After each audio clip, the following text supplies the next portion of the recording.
Rabbil Alamin. Wassalatu wassalamu ala asyrafil anbiya'i wal mursalin wa ala alihi wa ashabihi wa azwajihi wa zurriyatihi wa atba'ihi ajma'in. Subhanaka la ilma lana illa ma 'allamtana innaka antal alimul hakim. La haula wa la quwwata illa billahil aliyyil azim. Rabbi syrah li sadri wa yassir li amri wahlul 'uqdatam min lisani yafqahu qawli. Allahumma iftah alaina bi futuhil 'arifin bik. Allahumma ja'alna minal ladzina yastami'una al-qawla fayattabi'una ahsana.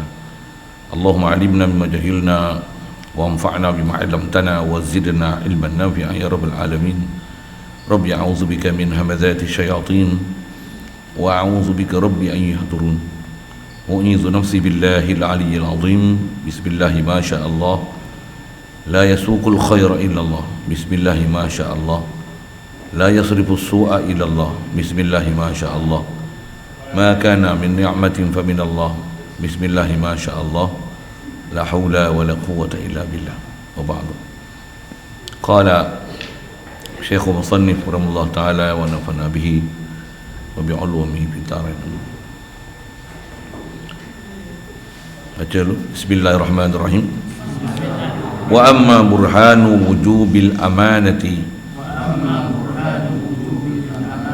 lahum alaihimus salatu wassalamu fali'annahum law khanu bi fi'li muharramin aw makruhin lan qalabal muharramu awil makruhu ta'atan fi haqqihim li'anna Allah ta'ala amarana bil iktida'i bihim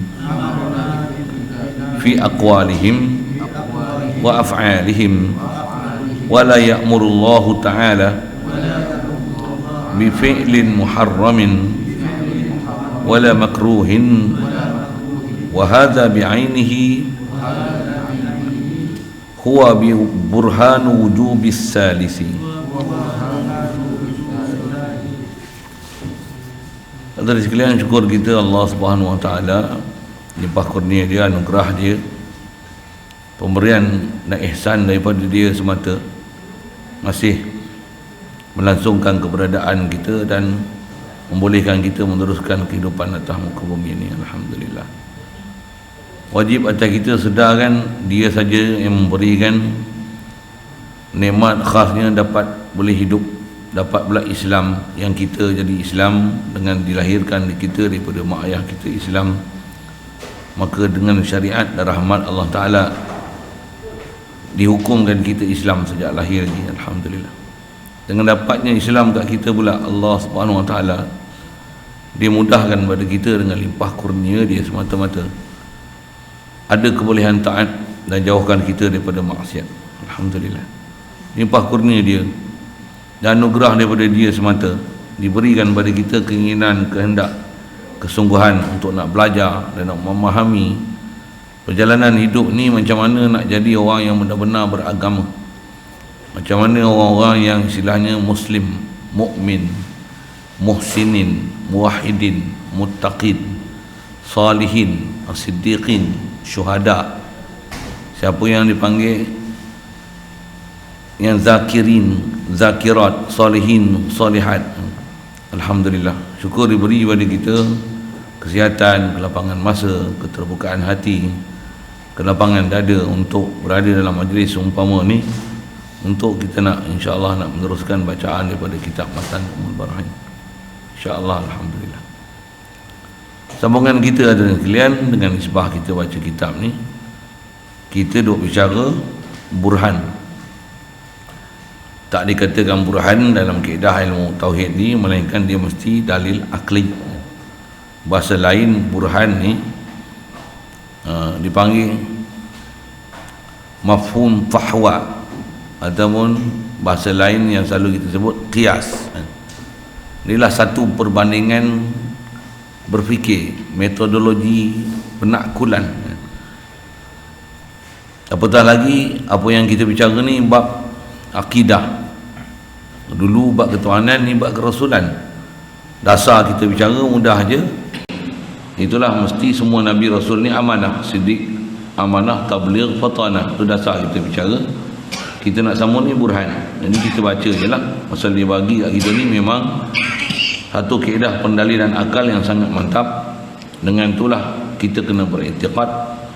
Dengan itulah kita kena jadikan format untuk menyelesaikan apa saja isu. Ketika kita berjumpa dengan mana-mana nas, Al-Quran, hadis yang bercanggah dengan ataupun berbeza dengan prinsip yang kita bicara ni, hendaklah nas tu diselesaikan dia. Antara selesaikan dia disiplin ilmu ni, pertama tengok nasih mansukh. Mana ayat nasih mansukh kalau ada percanggahan. Kerana ayat yang mansukh mesti hukum tak dipakai lah. Itu. Kalau tak nasih mansukh pun ada istilahnya am yang khas, am makhsus. Mana lafaz am, mana makhsus dia. Maksudnya ada lafaz yang umum, ada tak benda yang dikecualikan daripada sesuatu lafaz umum tu. Dua-dua. Ataupun ada dipanggil selain daripada nasih mansukh, am makhsus, adakah satu ayat tu dipanggil mutlak ataupun muqayyad. Mana yang lafaz mutlak, muqayyad, hendaklah tangguhkan yang mutlak pada yang muqayyad dengan disiplin-disiplin ilmu dia, kena selesaikan dia. Kalau tak boleh selesai juga dengan kaedah-kaedah macam tu, khasnya dalam bab akidah, sedangkan di ayat Quran dalil akal tak membenarkan, kerana mana mungkin boleh berlaku percanggahan antara nas-nas yang ada dalam Quran. Quran dengan hadis tak akan bercanggah satu sama lain. Kalau nampak bercanggah, dia bukan bercanggah, dia hanya kelihatan bercanggah. Dia mesti diselesaikan dan dimurnikan dia. Itu kaedah kita. Kerana Quran ni kalau datang bukan daripada Allah Ta'ala, pasti kita akan dapati percanggahan yang bermacam-macam. Jadi kalau kita mengiyakan berlaku percanggahan dalam Quran, maksudnya kita akan seolah-olah mengiktiraf Quran ni bukan daripada Allah Ta'ala. Sikitlah itu kan. Quran sebut macam mana? Kalau Quran ni law kana min indi ghairillahi lawajadu fihi ikhtilafan katsira. Kalau katalah Quran ni bukan daripada Allah Ta'ala, kamu akan dapati dalam Quran ni percanggahan yang sangat banyak. Macam mana kitab-kitab Bible, kitab Taurat, Injil yang didakwa oleh orang Yahudi Nasrani, kata yang tu adalah nas yang atau Quran, kitab yang diturunkan asli kepada Nabi Musa, Nabi Isa, tapi tengok dalam dia bercanggah macam-macam. Bercanggah macam-macam. Quran memang asli dah dipelihara oleh Allah Ta'ala. Sampailah ni ada orang hafal dia. Ada orang hafal dia. Jadi mestilah apa yang kandungan dia tidak akan ada langsung sama sekali yang bercanggah. Bercanggah tu takkan ada. Satu kena belajar disiplin macam mana nak selesaikan apa nas-nas yang dalam Quran yang kelihatan bercanggah. Dengan ayat saya sebut tu, yang kelihatan bercanggah. Dia tak bercanggah sama sekali. Mana mungkin ada nas Al-Quran yang bercanggah. Takkan Allah Ta'ala, dia yang alimun bizatis sudur, satu ketika disebut macam lain, satu ketika disebut macam lain. Mustahil berlaku itu. Takkan satu ketika khasnya atas kita bicara buat Nabi Rasul, atas kita bicara mustahil khianat ini, wajibnya amanah bagi mereka. Takkan satu ketika Allah Ta'ala kata Nabi ini Rasul Amin, masih yang sama dia perintahkan kita untuk jadikan Nabi Rasul. Masih yang sama Nabi Rasul ni adalah qudwah hasanah, laqad kana lakum fi rasulillahi uswatun hasanah. Masih yang sama dia kata may yuti'ur rasul faqad ata Allah. Siapa yang taat kepada Rasul, dia taat Allah. Masih yang sama dia tengok Rasul buat maksiat, ada munasabah gitu. Dia suruh kita ikut Rasul. Ati'ullah wa ati'ur rasul wa ulil amri minkum. Taat Allah, taat Rasul, taat pemimpin di kalangan kamu. Habis taat dia tengok Rasul buat maksiat, tentulah disuruh taat. Maksudnya kita pun disuruh buat maksiat juga. Sedangkan Allah Ta'ala, innallaha la ya'muru bil fahsya, dia tak suruh buat benda-benda keji. Wala yarda li ibadihi al-kufr, dia tak redha hamba dia buat benda kekufuran. Jadi macam mana ni kan? Tak simil tu. Yang tu yang ulama kita dah selesaikan semua perkara tu. Khasnya atas bicara bab akidah tu yang ada istilah ayat, khasnya Al-Quran dipanggil muhkam, mutasyabih. Jadi kena selesaikan mana yang muhkam ni, letakkan hukum muhkam ni. Mana yang ayat-ayat yang nampak bercanggah tu, Hendaklah ayat tu ditakwil, tak boleh dipakai dengan zahir dia, pasal dia adalah mutasyabihat. Mutasyabihat dari sudut bab ketuhanan satu hal, ada tasyabuh Allah Ta'ala dengan makhluk, subhanallah. Pasal mesti tanzihkan Allah Ta'ala daripada sifat kekurangan, tanzihkan Allah Ta'ala daripada sifat-sifat baharu, sifat makhluk, sifat berubah-ubah, sifat dia dipengaruhi oleh sesuatu yang lain, mustahil itu. Adapun mutasyabihat dalam bab Rasul, ya, takkan Rasul bohong, takkan Rasul khianat, takkan Rasul buat benda haram, benda makruh, takkan Nabi Rasul buat benda makruh. Kalau Nabi Rasul buat benda makruh, tentu kita akan buat benda makruh pun akan dapat pahala. Tak mungkin gitu. Sedangkan yang makruh, yang haram, takkan bertukar yang haram jadi halal. Kalau Nabi buat benda haram, maksudnya kita pun disuruh ikut Nabi, tentulah yang haram tu jadi halal. Kan berlaku percanggahan gila punya tu. Mana orang kata apa? Mana boleh ada orang yang waras boleh menerima ada syariat yang Allah Ta'ala turunkan kat kita macam ni, dia perintah kat kita ikut Nabi dan Rasul, tapi masa yang sama Nabi Rasul ni tak betul perjalanan hidup dia dengan buat benda haram ataupun makruh. Itu kaedah akliyah ni, dipanggil kaedah akliyah. Ada puak-puak yang kepala otak sewil tu, dia tak nak pakai akal ni, saya tak tahu kepala otak dia mana. Sedangkan akal adalah benda berharga Allah Ta'ala bagi, dan akal adalah sebab taklif, kan, baligh berakal. Puak-puak W tu dia orang tak ada akal kot, dia pakai kepala lutut kot.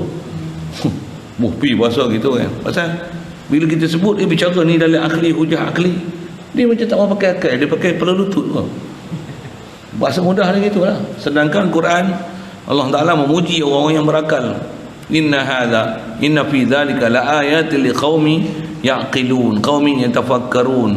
Dan Allah Ta'ala istilahnya menghina, mencaci, melaknat bagi sesiapa yang tidak menggunakan akal fikiran dia untuk melihat dan mentauhid Allah Ta'ala. Khasnya atas bicara Pak Rasul, mengimani Rasul, menerima kenyataan-kenyataan syariat. Antara juga dalil akalnya apa? Didatangkan mukjizat yang harus akal menerima kenyataan tersebut walaupun dia bercanggah dengan hukum adat. Jadi dia orang ni tak faham ke hukum adat dengan hukum akal. Satu dia tak suka ataupun tak terima hukum akal. Itu pelik sikit kita golongan-golongan yang Cik Wahab tu. Yang tu satu hal, yang tu sebut menyambil je kaedah kita macam ni. Satu, jangan terpalinglah daripada ajaran sebenar ni. Dia kata apa? Baik kita duk bicara ni, saya saja sebut tu pasal kita duk bicara burhan. Bila burhan ni mesti kita punya kaedah berfikir ni mesti sangat waras. Orang kata apa? Sangat jitu, padu. Mesti mempunyai satu metodologi berfikir yang sangat mantap. Apa dia? Kaedah dia. Macam ni. Dia kata ada pun bukti amanah bagi mereka itu. Mereka itu siapa? Rasul alaihi wassalatu wassalam. Macam ni, sekiranya mereka itu khianat. Kalau Nabi Rasul khianat, apa jadi? Khianat ni macam mana? Seperti buat perkara yang diharamkan atau benda makruh. Apa akan jadi? Kalau mereka khianat, nescaya perkara yang haram atau makruh, benda yang mereka khianat tu akan bertukar jadi taat. Boleh ke benda yang haram makruh boleh jadi taat? Syariat apa aja gitu. Takkan minum arak jadi taat misalnya.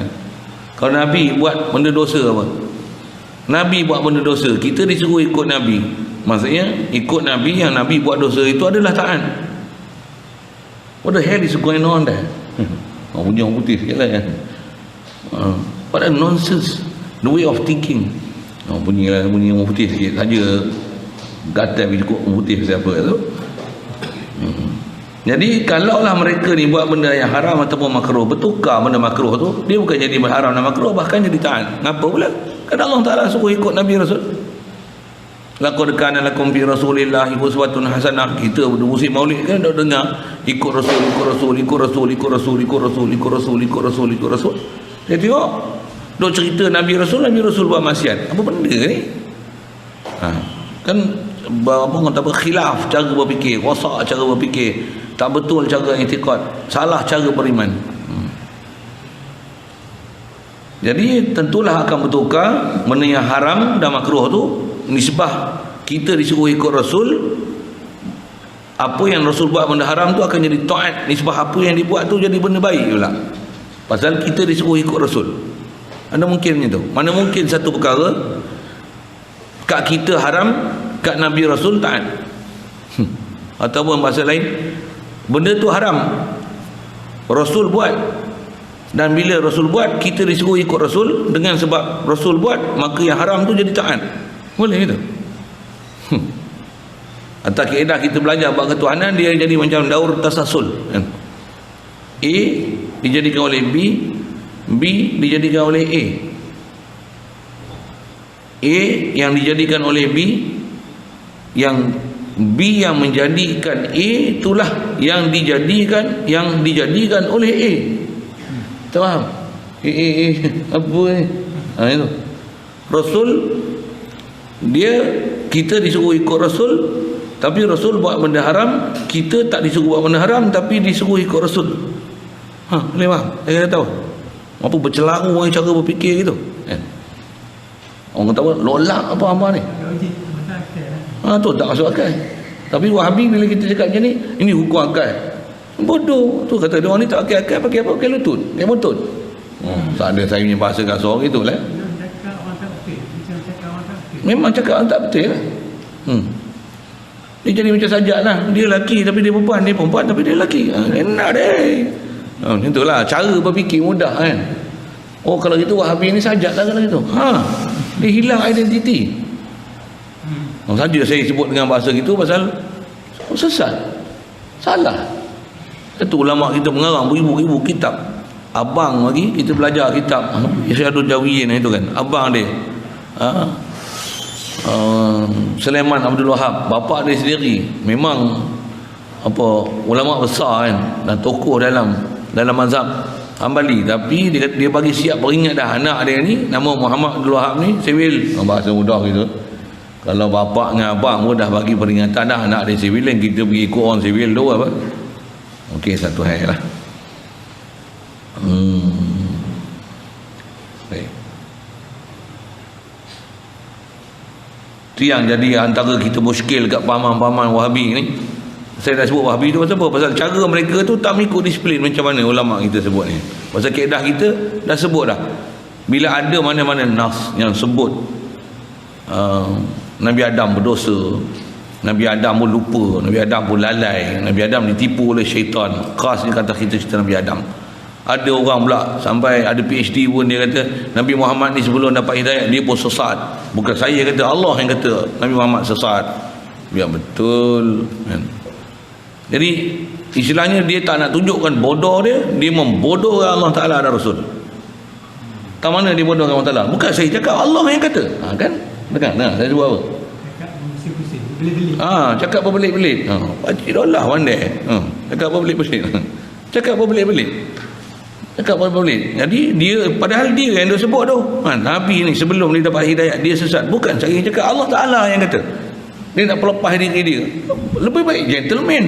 Memang saya kata macam tu, dan saya kata ada bukti dan hujah, nas saya. Power lah. Tapi dia cakap macam tu, tapi berlepas diri. Bukan saya yang kata, Allah yang kata. Kan?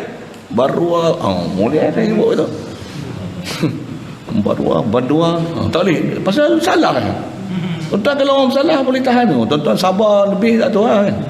Kita sabar di tempat. Orang buat lari anak dara kita takkan sabar, takkan kata barwa apa-apa ni. Tuan-tuan ni ya Allah bagilah hidayat kat mereka. Tuan-tuan ni wali gila je. Tentu kita ada syariat, ada ketika sabar, ada ketika perang. Kalau sabar aja orang Taala tak syariatkan perang. Kalau sabar aja orang Taala syariatkan, tak ada syariat kafir zimmi, tak ada. Kalau kata sabar tu adalah mutlak, adalah perjalanan Islam, maka tak ada kafir harbi. Buat apa perang-perang dengan orang? Ke Islam ni ajar berlemah lembut. Adakah berlemah lembut tu dengan kita sabar semua? Kan? Ada sabar tu dengan perang. Ada sabar tu dengan jadikan tawanan. Ada sabar tu dengan manusia pun kita letakkan martabat dia hamba. Selagi tak merdeka kau hamba. Tu boleh dijual beli. Ini asal-dasar kita, agama kita. Bagi faham prinsip agama tu. Jangan syarah agama ikut kepala otak sendiri, fahaman sendiri, bukan macam mana yang kehendak yang sepatutnya dipaham. Saya boleh lagi kot.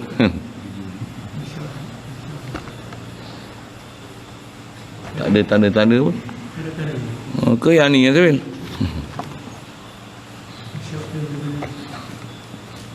Jadi dia beban sangat kot. Satu lagi tu turun nak Ustaz. Yang ni. Dah. Tak berfungsi. Ni. Ni bang api. Tak apalah. Macam ni ya. Siapa boleh terima akal? Siapa boleh terima akal? Elektrik sempurna tapi suara putus-putus. What the hell is going on there? Kan tak kan. Nak sebut apa? Ni kaedah berfikir. Takkan ada orang kata dia ahli sunnah wal jamaah tapi dia tak benar kan? Orang baca kunut kata dia hadis dhaif. Imam Syafi'i tak boleh ikut apa yang dipatuakan oleh Imam Syafi'i ni, hanya menyusahkan orang. Apa benda kau cakap ni? Dia kata menyusahkan, tapi masa dia sebab kita tak kata apa-apa pun dekat mazhab Imam Mazhab. Kita menyanjung Imam Mazhab. Apa cakap berbelit-belit ni? Bila kita buat selawat banyak-banyak, kata dia apa ni bid'ah. Kita kita bukan membid'ahkan. Masa bila kita sebut bid'ah? Mana? Masa bila kita sebut bid'ah? Ya Allah. Tu kata lima ni kepala otak lutut. Baik. Nauzubillah. Hadanallahu ila siratal mustaqim. Yang tu yang dia nak kata kaedah berfikir dia. Kalaulah sekiranya mereka khianat dengan buat benda yang diharamkan ataupun makruh, akan bertukar makruh tu menjadi taat. Bertukar. Takkan benda haram makruh boleh jadi taat? Tak akan jadi sampai bila? Kalau ada dalam syariat pun babi yang asal haram, dia tetap haram. Cuma isyarat Quran dia kata apa? Faman turra ghayra baghin wala 'adin fala isma alayh. Siapa dalam keadaan darurat pasal nak pelihara nyawa, tak makan mati, maka barulah masa tu atas dasar nak pelihara nyawa. Boleh makan babi, itu pun sekadar nak pelihara nyawa, bukan seronok boleh makan babi. Bukan macam tu. Nak cerita apa? Ni prinsip yang kata takkan bertukar. Bertukar benda-benda yang haram itu. Orang mukmin, orang muslim, orang ada iman dia takkan seronok dengan bertukar benda haram jadi halal. Tak akan seronoknya. Kalau kata dengan sebab tu dibolehkan makan pun, hati tu makan bukan dengan rela nak makan tapi terpaksa makan. Kalau kata bercakap lah dia akan kata macam ni. Kalau contoh makan babi, dia akan kata oh babi, engkau tetap babi, kau tetap haram, tapi dah Allah Ta'ala perintahkan aku untuk pelihara nyawa, haram aku binasakan diri aku dengan sebab tak makan ni aku mati. Aku terpaksa makan kau, tapi aku memang tak suka dengan kau. Tak pernah aku rasa nak makan kau, tapi dah perintah Allah Ta'ala aku makan. Makan pun setakat ni lah aku makan. Tu pun dia tak boleh makan. Okey, macam tu kan. Memang kaedah kita macam tu tak? Orang kata apa dah memang benda haram.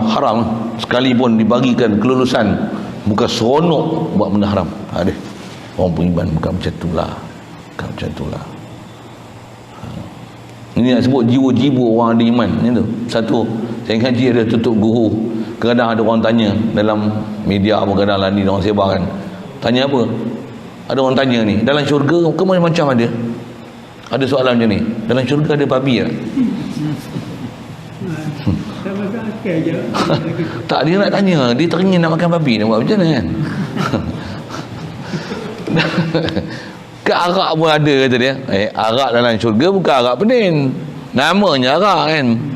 Ada anharum min khamrin lazzatil lisyaribin, dia lazat, bukan arak, nama je khamrin, tapi dia bukan khamrin yang menutup akal, minum jadi penin sampai tak sedar apa keliling, nama pun tak tahu, bukan khamrin macam tu.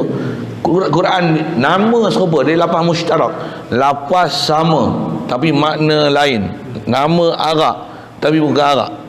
Satu masalah babi ni, ada ke babi dalam syurga? Babi yang babi dan dunia tu tak ada.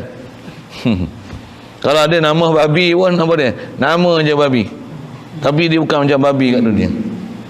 Ataupun ada setengah tutup kita jawab macam ni, orang yang teringin makan babi takkan masuk syurga. Orang yang memang kaki makan babi, yang suka pakai kulit babi, menghalalkan kulit babi, yang gelatin babi, orang ni tahu juga. Memang tahu juga. Siapa? Otak babi. Bahasa mudah. Guru kita kena dia pilih bahasa gitu kan. Orang yang beriman ni macam mana? Oh, baca surah Furqan tu kan. Wa ibadur rahman. Sifat hamba-hamba Allah Ta'ala Rahman. Hamba Allah Ta'ala ni macam mana sifat dia? Wa idza khatabahumul jahiluna qalu salama. Tapi yang tu ibadur rahman sungguhlah kan. Kalau ada orang kata kat dia macam-macam ni, oh mereka ni sabar. Tapi ni ibadur rahman hakiki ya kan. Dia boleh doa ni, ya Allah bagilah hidayat pada orang yang tak dapat hidayat ni. Masya-Allah. Ya, kita tu kata dia syariat ada dari sisi sudut tahap bertindak apa dan sebagainya. Nisbah siapa nak bersabar di atas kaedah apa orang kafir buat kezaliman yang gila punya pada kita. Adakah kita mesti bersabar atau boleh buat satu tindakan yang dibenarkan pada kita untuk kita buat tindakan? Semestinya jawapan dia sekadar yang dibenarkan. Boleh lah. Memang boleh. Satu ada istilah perang. Quran membagi syarat faman tada alaikum fa'tadu alaihi bimithli ma tada alaih. Siapa yang melampau buat zalim atas kamu, tidak. Siapa yang buat zalim atas kamu, balaslah kezaliman seumpama kezaliman yang dibuat atas kamu. Balas balik. Satu asal kita nak bunuh orang, jangan kata bunuh orang, bunuh semut pun menggunakan api haram hukum dia. Asal pakai api ni haram. Jadi bunuh orang pakai api lagi salah. Tapi dia pakai senjata api. Macam mana? Pakai senjata api balik. Dia machine kita machine. Dia nuklear, kita pakai nuklear balik. Ada kaedah-kaedah macam itulah. Faman i'tada alaikum faman i'tada alaikum faman i'tada alaikum fa'tadu alaihi bimithli ma i'tada alaih. Alaikum. Apa baca-baca berlalu surah lain tak gitu. Baik. Jadi nak sebut kaedah ni lah takkan berlaku kontradiksi ni, berlaku percanggahan ni. Tu yang dia kata kalau andai kata Nabi Rasul buat benda haram makruh, nescaya bertukar benda haram makruh tu akan jadi taat kan? Pasal apa pula boleh bertukar benda haram makruh jadi taat? Kerana Allah Ta'ala memerintahkan kita meneladani mereka pada segala perkataan mereka dan segala perbuatan mereka. Memang Nabi Rasul ni perintah Allah Ta'ala ke kita apa dia? Taat apa saja yang datang daripada Nabi Rasul, hatta sekalipun benda yang bukan dalam bentuk ibadat. Mutlak. Ni sebut para ulama kita. Kalau ada pun pembahasan ulama dengan dia detail sikit, jauh sikit ke depan, dia kata melainkan perkara-perkara yang dipanggil khususiat Rasul, benda yang khususiat Rasulullah punya. Yang ni kita tak boleh buat. Pasal kat dia ada benda-benda pula yang wajib atas dia, tak wajib atas kita. Ada. Contoh, Qiyamul Lail wajib atas dia, kita tak wajib Qiyamul Lail, kita sunat. Quran perintah macam mana? Wa minal laili fatahajjad bihi nafilatan lak. Kan Rasulullah Allah Ta'ala perintah kan, tambahan atas tanggungjawab yang sepatutnya dia kena buat, tambah. Ada ulama kata turun tu walaupun sebut nafilatan lak, pasal ada Allahumma salli, asal-asal perintah sebelum datang nafilah tu Rasulullah ni qiyamul lail wajib pada dia. Ya ayyuhal muzammil, tu antara ayat-ayat mansukh yang sebelum daripada wa minal laili fatahajjad bihi nafilatan lak. Qumil laila illa qalila. Nabi Rasul wajib, kita kekal sunat. Kekal sunat. Di atas ada benda-benda yang khususiat kat dia, yang perkara kat kita sunat, kat dia wajib. Ada benda kat kita haram, kat dia harus. Harus pun di atas apa yang dah berlaku pada dia, apa ada orang Ta'ala suruh kekalkan. Antaranya sebelum datang syariat, orang lelaki hanya boleh ada 4 orang isteri. Sebelum tu lebih tak apa. Tapi bila dah ada Islam, dah ada bertapak di Madinah apa, dengan bahasa lain, asal hukum mana-mana orang Islam yang dah ada isteri lebih pada 4, tak ada masalah pun dalam syariat. Tapi bila datang ayat Quran, fankihu ma taba lakum minan nisa'i masna wa thulatha wa ruba', ayat tu memansuhkan kebolehan untuk berkahwin lebih daripada 4. Siapa yang ada pada lebih daripada 4 kena cerai kan, isteri dia yang lebih tu. Lebih tu mana-mana dia pilih lah, 4 je dia boleh pakai. Kalau Rasulullah tak. Rasulullah dibiarkan, diistisnakan, dikecualikan daripada menceraikan mana isteri dia yang lebih daripada 4. Yang tu ada istilah bahas ulama yang dipanggil khususiyatir Rasul, mana yang khas untuk Rasulullah. Yang tu ada. Memang ada kena mengaji khas satu. Banyak perkara ni kalau sebut tu sebagai contoh. Yang tu ada benda khususiyatir Rasul. Lain pada satu macam mana? Apa yang Rasulullah buat, kita buat. Satu, kita berjubah siapa? Dia berjubah. Walaupun ada ketika dia berjubah, ada ketika tak berjubah, tapi jubah adalah perkara yang baik. Dia suruh. Dia serban. Walaupun ada ketika dia tak serban, ada ketika dia berserban. Tapi berserban adalah benda baik. Misalnya pakaian, ada ketika dia pakai warna putih, ada ketika dia pakai warna lain. Tapi dia kata putih ni adalah pakaian yang warna yang paling aku suka. Kita tak tukar lah color lain, putih semua, bagus. Bukanlah bila kita pakai putih je nanti jadi hukum wajib pakai putih. Ada pula. Tetap hukum pakai putih ni sunat.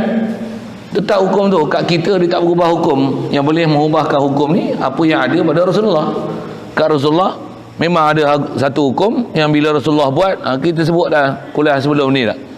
Yang kalau Rasulullah buat, misal bab wuduk, kalau kita belajar dalam hadis ada Rasulullah dia berwuduk, ada ketikanya dia berwuduk 3 kali. Salasan, maslah dia buat 3 kali. Ada ketika dia wuduk, anggota yang dia basuh, dia sapu ni, dia sapu basuh 2 kali. Ada ketika dia basuh sekali. Itu yang hukum bekah datang. Apa dia? Yang wajib apa? Sekali wajib. 3 sunat. Boleh 3, buat 1 makruh. Tapi kalau dah suntuk waktu, dia jadi asal balik. 1 wajib. Bahkan buat 3 boleh jadi haram. Boleh bertukar hukum tu. Tapi pada Rasulullah memang wajib dia buat 3, ada ketika 2, ada ketika 1. Andai kata dia tak pernah buat 2, 1, semua 3 je, apa hukum yang keluar ni? Wajib 3, tak sah 1 atau 2. Tu pada Rasulullah. Satu kita mengaji disiplin ilmu betul-betul, kita akan faham macam tu ya, disiplin ulama baru faham. Kedah ulama kita pasal tu fiqh ada hukum macam ni, detail macam ni. Tengok dalam hadis macam ni. Macam mana cara nak ambil faham? Kita nak ambil faham sendiri susah. Satu, kita kena tengok para ulama macam mana dia huraikan dan disiplin. Kenapa hukum hakam tu boleh berubah dan macam mana cara nak istinbat hukum tu daripada apa yang dah sabit daripada perbuatan Nabi Muhammad sallallahu alaihi wasallam.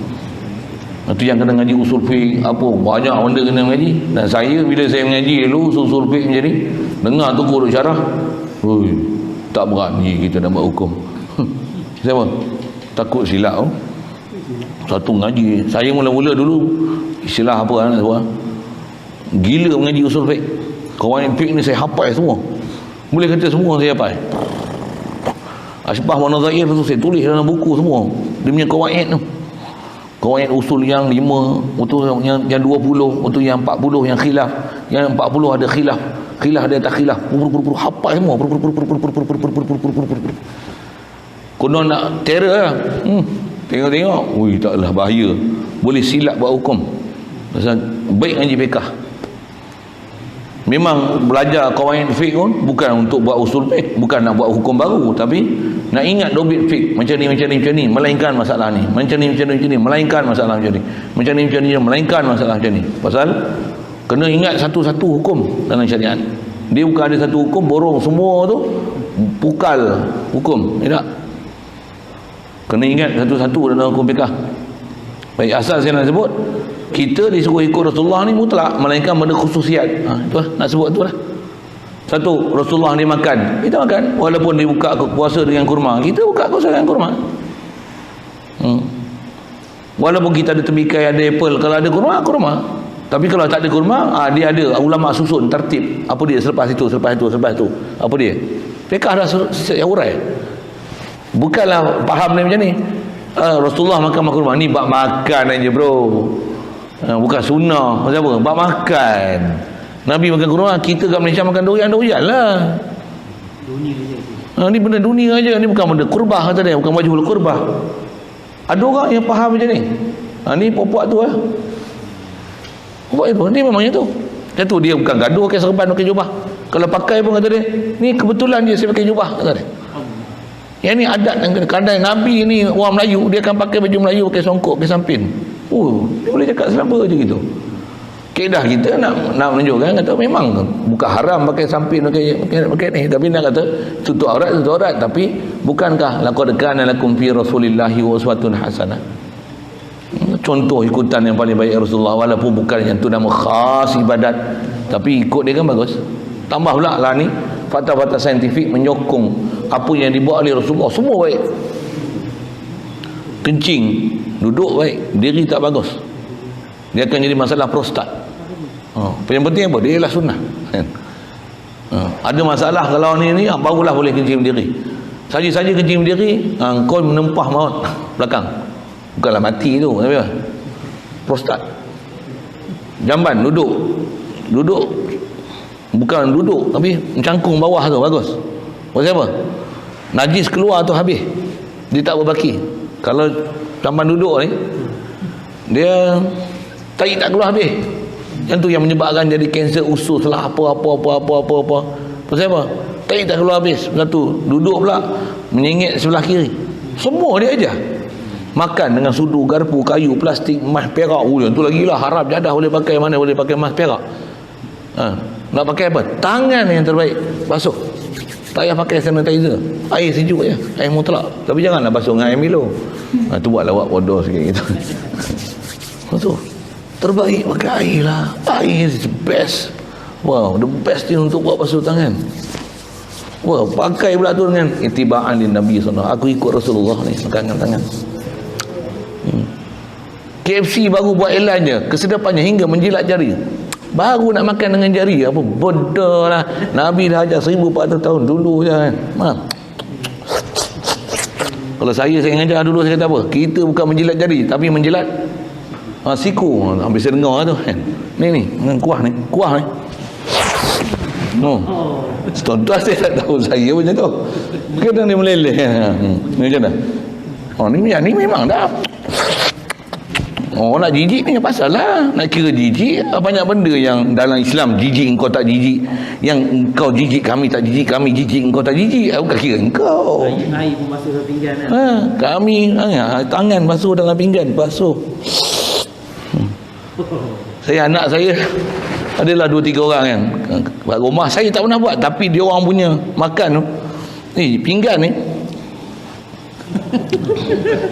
Saya kata kat rumah korang buat je ni tak apa, kat sekolah jangan buat. Saya tak pernah ajar, tapi dia orang sampai macam tu kecintaan tu. Saya pergi India, sama, tangan basuh. Kita kat sini susah nak tengok lah. Pergi India ada lagi, boleh lagi basuh tangan. Kan air tu kita tengok orang tua-tua dulu kan ada piring, ada teh. Kita tengok sana sarkar minum. Dia tuang kat piring tu. Dia tambus, takkan tiup air. Kita tengok tok cik kita dulu dia nak minum itu. Saya dah lagi tengok suasana tu. Minum kedai kopi kan, dia mesti ada lapik piring kan. Bagi sejuk je ni. Tuang dalam piring tu. Kita yang ni jadi perhiasan aja. Maksudnya suasana tu ada lagi. Nak tunjuk kata semua tu ada syariat belaka. Jadi piring tu pasal apa? Pasal tumpah minum. Pasal bersih kat tu. Satu orang yang serve dapur apa, dia kena tahu pinggan ni, punggung cawan tu pun bersih, pinggan tu bersih, punggung cawan tu letak atas piring tu. Kalau tumpah tu boleh ambil je, boleh minum lagi. Pasal apa? Punggung ni tu bersih. Ini kadang-kadang jangan kata punggung pinggan, punggung sendiri pun kotor. Tak reti basuh, istinja pun tak reti. Pasal apa? Dah tak reti lah. Satu orang Islam kita khas dia sebut bab kencing pun tak reti. Macam kapir kencing pergi kat R&R tu bukan basuh, enjok simpan alat belah. Sorry lah saya punya bahasa tu kan gasar kan. Saya ingat masa saya dulu mula-mula pergi ke Ipoh. Saya Ipoh dulu Masjid Negeri lah, ni tak ada dah. Saya lama tak pergi Masjid Negeri Ipoh, saya tak tahu. Dulu dia ada tempat kencing berdiri. Ada ketika saya kali pertama saya pergi sembahyang Jumaat Masjid Negeri Ipoh. Sekarang lain lah kan. Nanti cerita Masjid Negeri Ipoh dulu. Dia ada tempat kencing berdiri. Beratur ni. Beratur tu nak setandas kan. Beratur ramai dekat nak Jumaat dah. Kita boleh tengok berapa ramai orang-orang yang pergi kencing tu, yang masuk tandas tu satu hal. Orang jantan ni, bukan cerita orang perempuan ni. Orang jantan ni kencing. Betul? Pula. Nampak bagus sikit apa? Dengar. Apa dia? Dia ambil uduk. Betul? Sependa dia yang kena air kencing tu dia buka, dia pakai kain pelikat. Tapi siput tak basuh. Bahasa saya siput lah. Tak faham siput, tanya lain, PM tepi. Chamber tak basuh. Chamber pula. Tu kasar ingat dia marah lagi bahasa tu kan. Senang faham. Bahasa Kedah nak peliak. Tu peliak tak basuh. Tu tak basuh. Tapi konon bila air kencing dah kena dekat sependa macam mana? Buka, tukar pakai kain, ambil wuduk. Enak deh. Maksudnya orang Islam kita bodoh sampai macam tu. Bab bersuci ni bodoh dengan saya sebut. Bodoh sampai macam tu. Maksudnya tak kerti agama ni sampai tahap ni macam bodoh.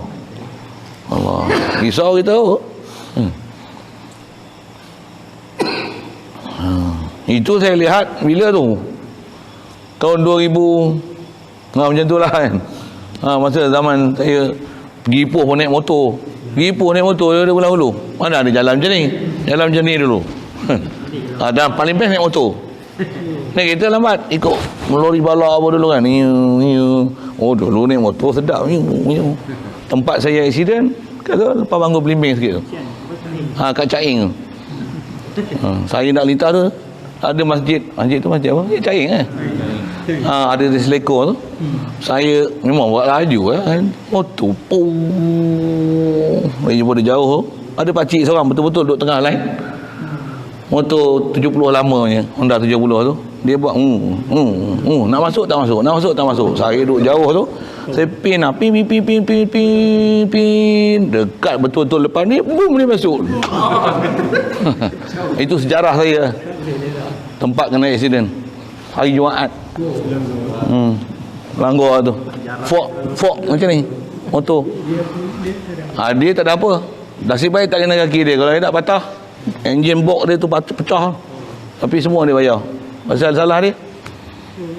Saya ingatkan saya nak kena pukul dah orang kampung. Orang kampung bila saya. Kami dengar dah. Saya masa tu pakai keplekat macam ni lah. Ustaz ni dah picit horn jauh dah. Pakcik ni memang macam ni orang kata. Lega saya. Kalau tidak dia pelupakan kayu jenis silat kata saya. Alhamdulillah. Macam mana boleh cerita situ Macam mana boleh cerita situ? Cerita pergi Ipoh hari kan, kencing tu. Tu. Dulu naik motor. Ulang-alik naik motor tu. Mengajar Kuala Kangsar Ubudiah tu, naik motor tu. Motor. Cerita apa ni? Cerita masalah kencing tak basuh. Macam mana dia ikut Nabi? Habis-habis pun kencing tak basuh. Kau kena tahu apa hukum bersuci yang sepatutnya kena faham. Allah.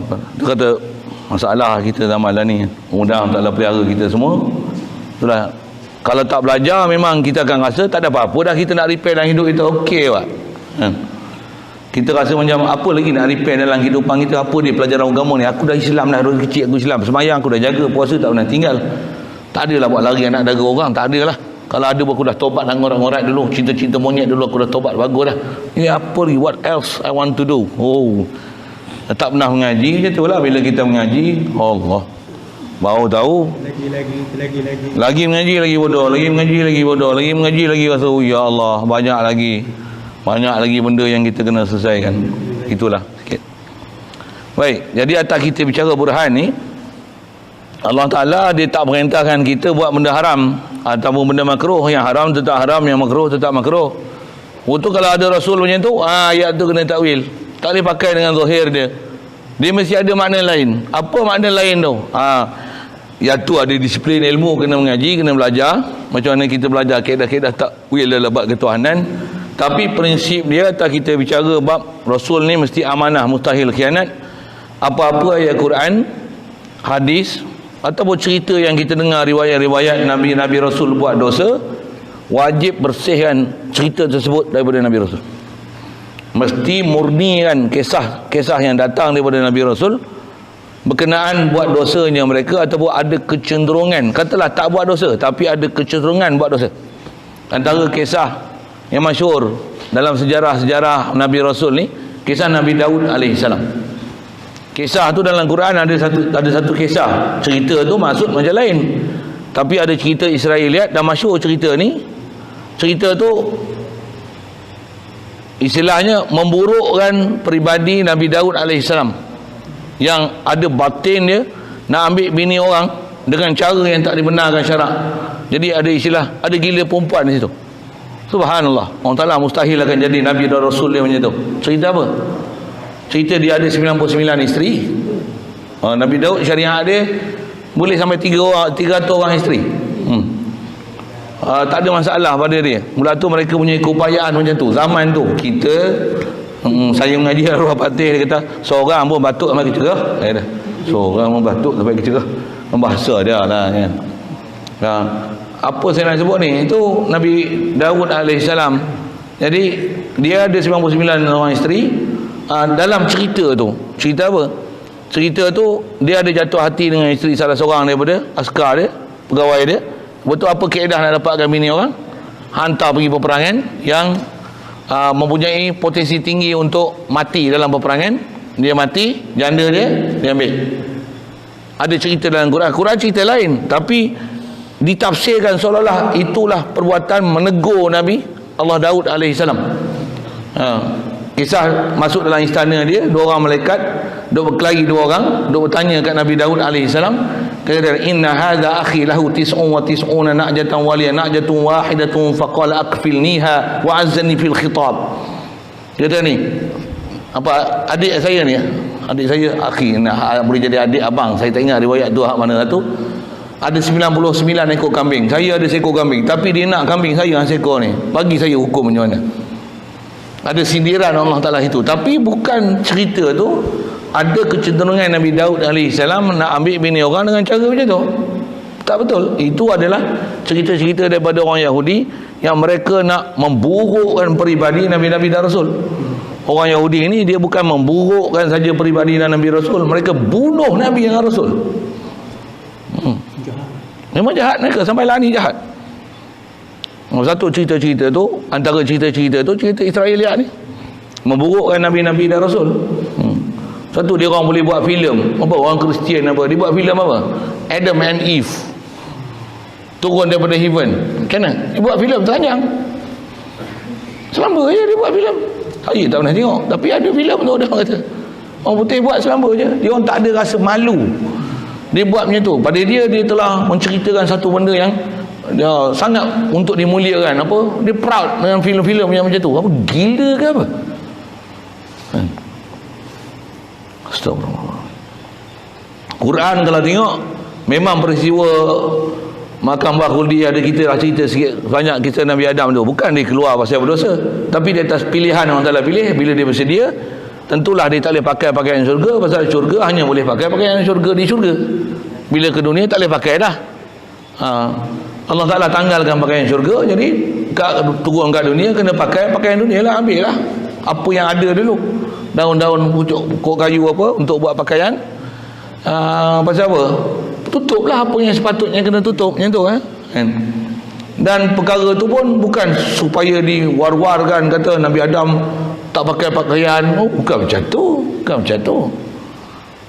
Bukan untuk orang apa dimasyhur dan gembar-gemburkan Nabi Adam tak ada pakaian. Bukan macam tu, bukan macam tu. Tak kena cara tu. Okey.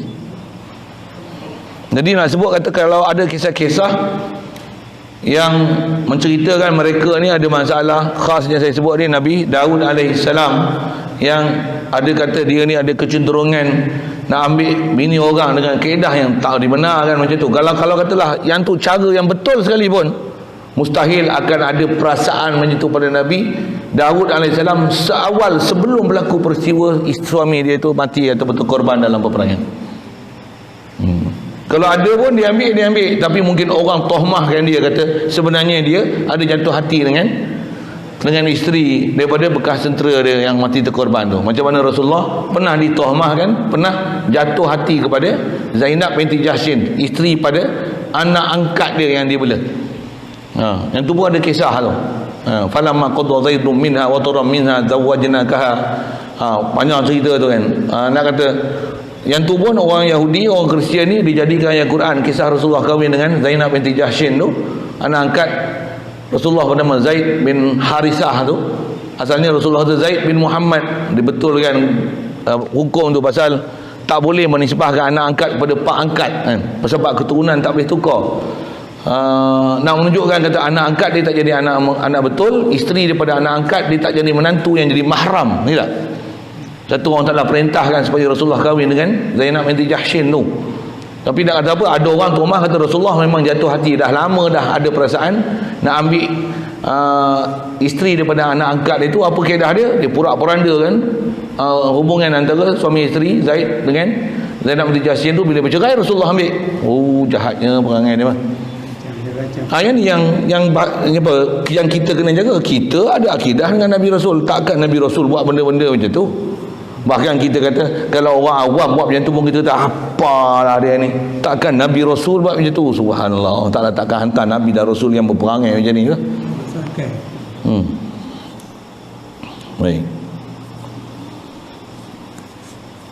Kalau kita tak biasa dengar cerita tu satu hal.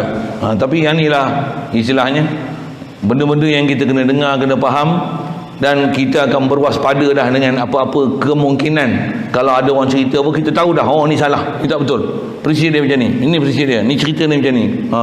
Saya pernah dengar cerita-cerita tu masa tu, sebelum saya ngaji saya pernah dengar cerita ni. Wah, tak tahu apa, kecil-kecil kan dengar. Bila dengar balik, salah punya cerita ni, salah tu yang saya boleh cerita apa benda yang salah. Baik. Jadi Allah Ta'ala memang tak suruh kita buat benda haram yang makruh. Bahkan disuruh kita taat. Dan masa yang sama suruh ikut Rasul. Tentulah tidak ada apa pada Nabi dan Rasul ni melainkan semuanya taat. Sekalipun asalnya bab makan, bab minum, bab pakaian, bab berjalan, bab warna, apa saja yang berlaku pada Rasulullah, ikut dia adalah baik. Walaupun bab makan hanya dengan tangan kanan, walaupun masuk tandas hanya dengan kaki kiri, sekalipun nak makan hanya dengan bismillah. Contohnya kan, sekalipun nampak very very small matter. No, it's not a small matter, it's very big matter kan. Pasal apa? Dia bab mahabbat, bab kasih, nak ittiba' Nabi SAW, nak ikut Rasulullah. Begitu pelik buat-buat ni, dia yang dia kata ittiba' Nabi, ikut sunnah. Dia tak ikut sunnah. Pelik dia. Dia duk sibuk ikut sunnah. Dia peleceh orang pakai serban, dia peleceh orang pakai jubah. Cakap tak logik. Tu dia cakap berbelit-belit. Alhamdulillah. Baik. Dan disebut lagi hujung ni, kata dia, dan bukti wajib amanah ini, dalil kata wajib amanah ni juga merupakan wajib bagi yang ketiga, iaitu bab menyampai. Macam mana tu? Contoh kan Rasul wajib menyampai, dia tak akan menyembunyi. Kalau Rasulullah menyembunyi, maksudnya kita pun disuruh menyembunyi. Kita menyembunyi ilmu adalah dilaknat. Siapa yang menyembunyi ilmu dilaknat. Ulaika yal'anuhumullah wa yal'anuhumul la'inun. Memang banyak ayat Quran sebut macam tu. Kalau kita menyembunyi ilmu dilaknat, takkan Nabi Rasul menyembunyi ilmu tak dilaknat. Itu satu. Masa yang sama kita disuruh ikut Rasul. Kalau Rasul menyembunyi ilmu, saya kita pun disuruh menyembunyi ilmu. Tapi menyembunyi ilmu dilaknat. Tapi kita disuruh ikut Rasul. Tapi Rasul menyembunyikan ilmu. Kena dah. Kan? Cara berfikirnya tu tak betul. Betul apa yang keputusan yang kita buat kesimpulan, mustahil dia menyembunyi. Rasul Nabi mesti menyampai apa sepatutnya Allah Ta'ala suruh mereka sampai. Takkan ada menyembunyikan sesuatu pun apa yang Allah Ta'ala suruh perintah dan sampaikan, sama sekali dia takkan sembunyikan. Dan kita pun disuruh contohi Nabi Rasul, jangan sembunyikan apa yang kefahaman dah betul kita dapat, sampaikan sesampai-sampainya. Yang tu pun ada bahas ulama. Adakah wajib mengajar? Kalau tak ada orang lain mengajar, melainkan kita boleh mengajar, wajib atas kita mengajar. Kalau ada orang lain boleh mengajar, tak wajib atas kita mengajar. Dia jadi fardu kifayah pasal dah ada orang lain mengajar.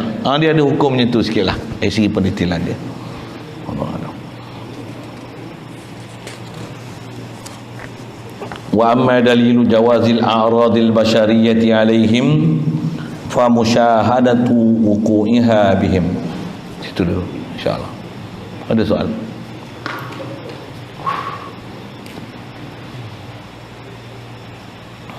Bismillahirrahmanirrahim. Allahumma nawwir qulubana bi nur hidayatika kama nawwartal arda bi nur syamsika wa abada bi rahmatika ya arhamar rahimin. وارزقنا فهم النبيين وحفظ المرسلين وإلهام الملائكة المقربين وسلم تسليما على جميع الأنبياء والمرسلين والحمد لله رب العالمين. اللهم صل أفضل صلاة على أسعد مخلوقاتك سيدنا محمد وعلى آله وصحبه وسلم عدد معلوماتك ومداد كلماتك كلما ذكرك الذاكرون وغفل عن ذكرك الغافلون. اللهم صل أفضل صلاة على أسعد مخلوقاتك سيدنا محمد وعلى آله وصحبه وسلم عدد معلوماتك ومداد كلماتك كلما ذكرك الذاكرون وغفل عن ذكرك الغافلون.